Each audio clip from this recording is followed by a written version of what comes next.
All right, Fred, you guys are coming off of a big win against Texas A&M, but kind of right back down to earth with finals week. How does this team deal with finals week, and what do you do to kind of help the girls during this week?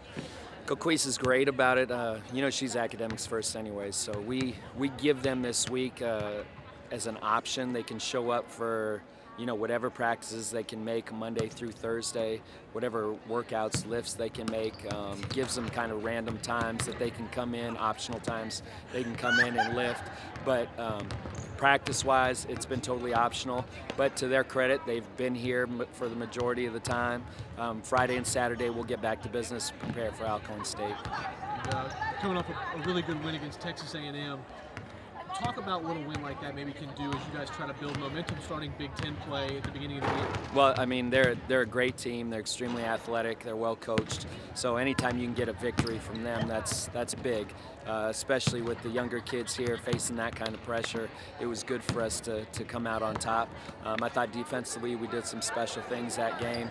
Offensive rebounds have always been our Achilles heel this season. And in the second half, I thought we shored that up and did a pretty good job there. When you talk about defensively, you guys have really been limiting opponents to a low field goal percentage and not giving up a lot of good looks.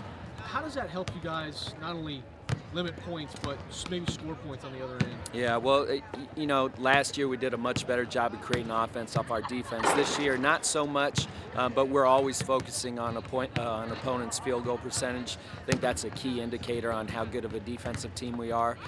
We shoot the ball fairly quickly. We like to play a fast-paced game, so there's extra possessions in a game, so we don't really focus on, makes, miss, scores, ultimate stat potential, but we focus on that defense percentage. That defense percentage has always been good for us. We make sure that that's a selling point for our team. Make sure we keep that under about 32-34%. Great, thanks. Yep. Here with Tori Waldner, and Tori, it's a big week for you guys. Had a good win on Sunday, but finals week. So how do you deal with finals week as a student? Finals, well, our team is just so naturally smart. We basically study hall, required study hall with the coaches, and then, all of us really want good grades, so we just study before and after practice, and coach is really letting us have time to study. So if you can't make it one of these days to get a final done, she's totally fine with that. And I only have 2, so I'm almost done. Very nice. And one thing that maybe gives you some momentum heading into finals week was a big win over Texas A&M for a really good crowd. Talk a little bit about that game. That was definitely a game that we needed to win following the loss after South Dakota State. We needed that, and I think that the drop in the rankings and showing how it's not how we play, and beating Texas A&M was a really good win.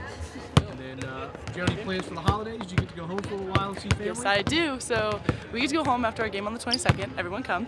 And I get to go see my mom and my dad and my sister. I already have a Christmas tree up in my apartment right now, actually. So there's presents underneath, and it's decorated with lights, and me and Dara enjoy it. And there's I'm in such a Christmas spirit right now. It's awesome. And then we come back for our game on the 29th. And you're talking about the game on the 22nd, Alcorn State at home. How important is it maybe to build some more momentum heading into a little time away from each other? I think our team is honestly just sick of losing, and we're going to keep working hard to try and beat every team that's on our schedule, and Alcorn State's the next one. Thank you. No problem.